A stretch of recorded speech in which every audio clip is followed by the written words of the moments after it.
যে শ্মশান দেখতে পাচ্ছ, এই যে শ্মশানের ছাই কাঠ সব কিছুই পড়ে আছে এখানে। হ্যাঁ, চার ধামের মধ্যে আমার 4 ধাম কমপ্লিট হয়ে গেছে। বন্ধুরা, সবাইকে শুভ সকাল জানিয়ে আজকের ব্লগ ভিডিওটা শুরু করছি। তো রাত্রে ঘুমটা মোটামুটি ভালোই হলো, শুধু একটু গাড়ির আওয়াজ হয়েছে যেহেতু পাশে হাইওয়ে। তো দেখো, এই যে আমি এখনও টেন্টের মধ্যে আছি, আর এই যে আমাদের সাইকেল একদম আমাদের সামনেই ছিল। আর আশপাশটা তো সকাল হয়ে গেছে, সূর্য উঠে গেছে, বুঝতে পারিনি কখন যে 6টা বেজে গেছে। তো চলো, যত তাড়াতাড়ি গোছাতে পারবো তত তাড়াতাড়ি বেরাতে পারবো, কারণ আজকে বেশি রাস্তা যাওয়ার নেই। আজকে মোটামুটি 50 কিলোমিটার মতো যাব, যাতে তোমার ওয়েস্ট বেঙ্গল বর্ডার পর্যন্ত পৌঁছতে পারি। তো চলো গুছিয়ে নিই। ঘুম থেকে ওঠার পর আমাদের সবার প্রথম যে কাজটা থাকে, সাইকেলগুলোকে খুলে নিলাম, আর আমার বন্ধুকেও খুলে নিলাম, নিয়ে তারপরে একটু চেনে তেল দিলাম, তারপরে যেখানে যেখানে তেল দেওয়া সেগুলো তেল দিয়ে একটু ইজি করে নিলাম, নিয়ে এবার গুড্ডু ও সাইকেলটা ঠিক করে নিচ্ছে। আর কালকে যে সমস্যাটা একটু হচ্ছিল, সেটা ব্রেকটা খুব টাইট ছিল, যাতে দুটো পাতি একসাথে লেগে যাচ্ছিলো ব্রেকের প্লেট দুটো, সেই কারণে সকালে উঠে একটু লুজ করে নিলাম দুটো ব্রেকই। তো লুজ করে নিলাম, আর গুড্ডু এখন ওর সাইকেলটাকে ট্রিটমেন্ট করছে। এরপরে আমরা টেন্টটাকে গোছাবো, গুছিয়ে আজকে একটু সকাল সকাল বেরাবো। কালকে অনেক দেরি হয়ে গেছিলো, 9:30 বেজে গেছিলো। আমাদের গোছানো হয়ে গেছে। তো এই যে দেখো, এই যে হচ্ছে বন্ধুকে সাজিয়ে নিয়েছি ভালো করে, একদম প্যাকিং করে নিয়েছি যাতে বৃষ্টি আসলেও কোনো সমস্যা না হয়। আর একটা সমস্যা হচ্ছে, সেটা হলো আমার এই যে সাইকেলের স্ট্যান্ডটা ভেঙে গেছে, এই যে স্ট্যান্ডটা ভেঙে গেছে। তো এটা আছি রানীগঞ্জের কাছাকাছি, তো রানীগঞ্জ গিয়ে বড় কোনো সাইকেলের দোকান থেকে সেখান থেকে এটা ঠিক করব।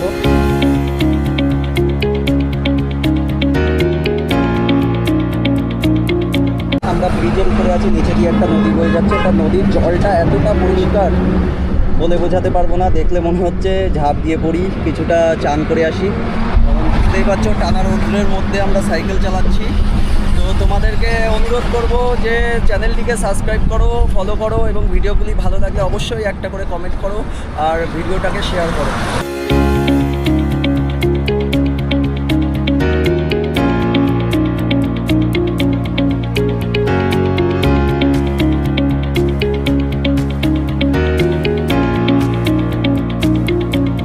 আমরা হাইওয়ে দিয়ে যাচ্ছিলাম অনেকক্ষণ ধরে, প্রায় 2 ঘন্টা সাইকেল চালাচ্ছি। আর এখন আসানসোলের ঠিক আগে নিঘা বলে একটা জায়গাতে এসে আমরা একটু দাঁড়িয়েছি রাস্তার পাশে একটা ছায়া দেখে। তো এখানে এসে একটা মন্দির দেখতে পেলাম। দেখো মন্দিরটা কি সুন্দর, তোমাদের একটু দেখাই।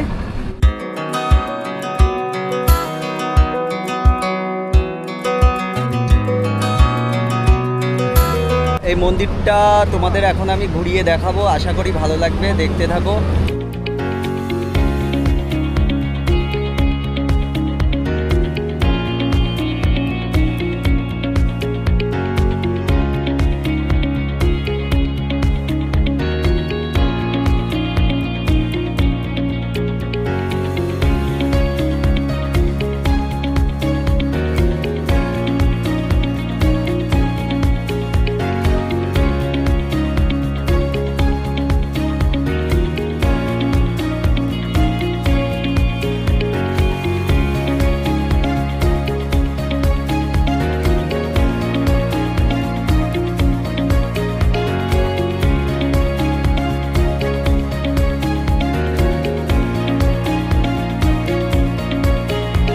এই যে তোমাদের যে মন্দিরটা দেখালাম, তো এই মন্দিরটা সম্পর্কে আমাদের সাথে একটা কাকু আছে, তার কাছ থেকে কিছু জেনে নেবো।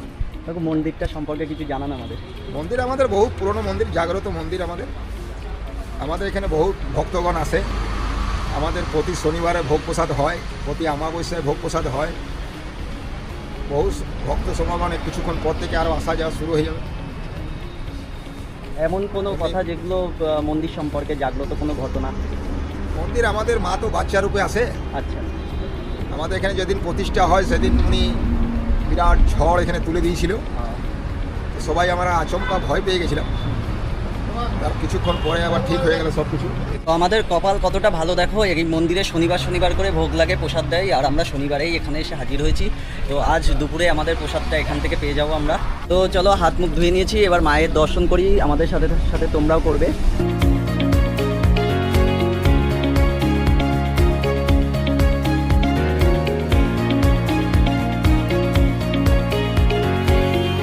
এটা তো দেখলে একটা মন্দির, আর এখানে আরও একটা মন্দির আছে, সেই সাথে শ্মশান আছে। তো দেখো, এই আর একটা মন্দির, বাচ্চা রূপে মাকে এখানে পুজো করা হয়।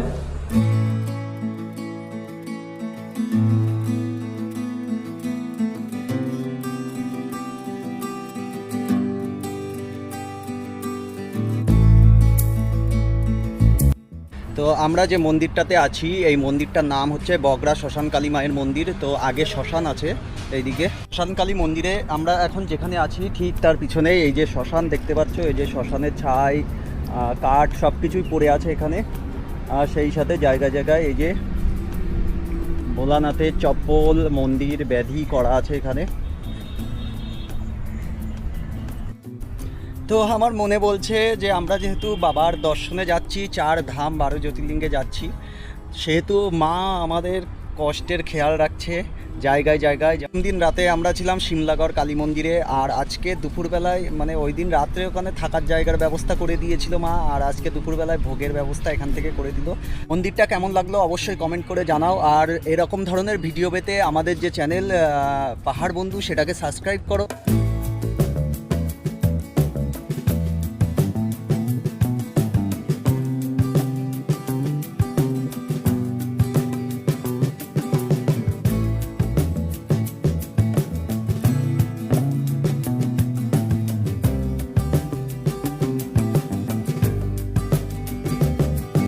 তো ফাইনালি মায়ের এখান থেকে প্রসাদ নিয়ে নিলাম মন্দির থেকে, নিয়ে এবার আবার গুছিয়ে নিয়েছি, বেরিয়ে পড়বো। এখনও 30 কিলোমিটার পথ আজকে যেতে হবে।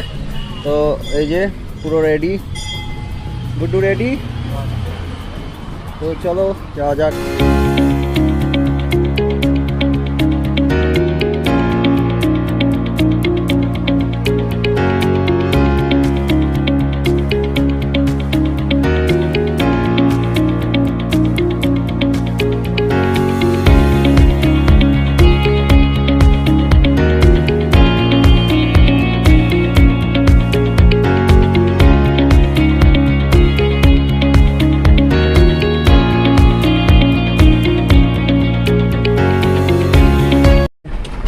मेरा लड़के का नाम पे चढ़ा दीजिएगा। आपका लड़का का नाम क्या है? सायन घोष।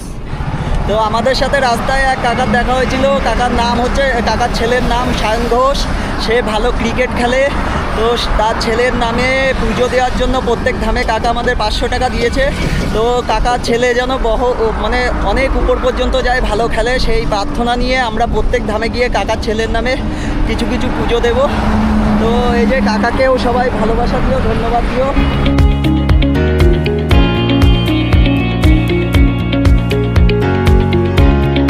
সবাইকে টান টান রোদ্দুরের শুভ দুপুর জানাই। আর দুপুর তো না, এখন বিকেল 4টে বাজতে গেছে। তো আমরা এখন আছি চিত্তরঞ্জন, এখান থেকে 16 কিলোমিটার। তো আমরা যাব চিত্তরঞ্জনের দিকে। তো চলো যাওয়া যাক।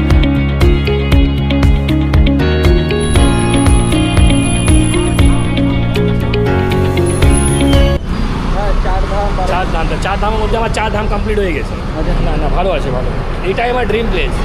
আমি এই ভিডিওটা দেখছি, তো ভিডিও আমি দেখছি অনেকগুলো। এখন একটা মেয়ে, বিহারের মেয়েটা, হ্যাঁ বিহারের মেয়েটা, আর আসামের একটা ছেলে, হ্যাঁ হ্যাঁ ওরা করছে, ভালো লাগে। हाँ हाँ कर लिया। आगे मंदिर है कुछ रात को रहने का। अच्छा, कोई दिक्कत नहीं।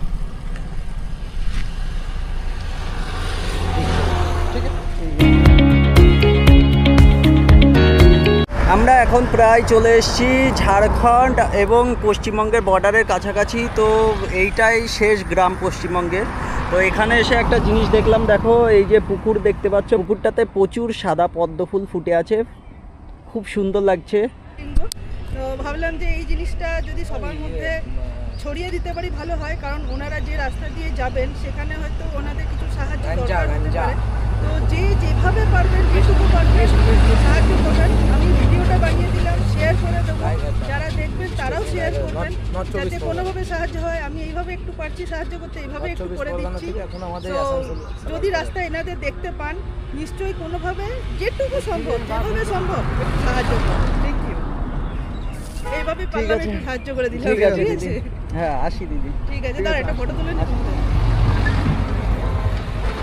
আপনি যান, দাঁড়িয়ে যান ওখানে। না আমার দরকার নেই। হ্যাঁ, আমার দরকার নেই, ওনাদের ফটো।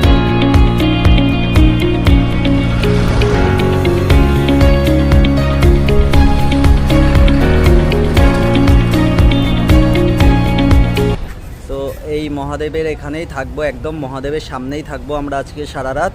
আর ঠিক মহাদেবের পাশেই দেখো কে বিরাজ করছে, স্বয়ং বজরংবলী। তো মহাদেব যাকে রক্ষা করে তার কোথাও কোনো সমস্যা হয় না।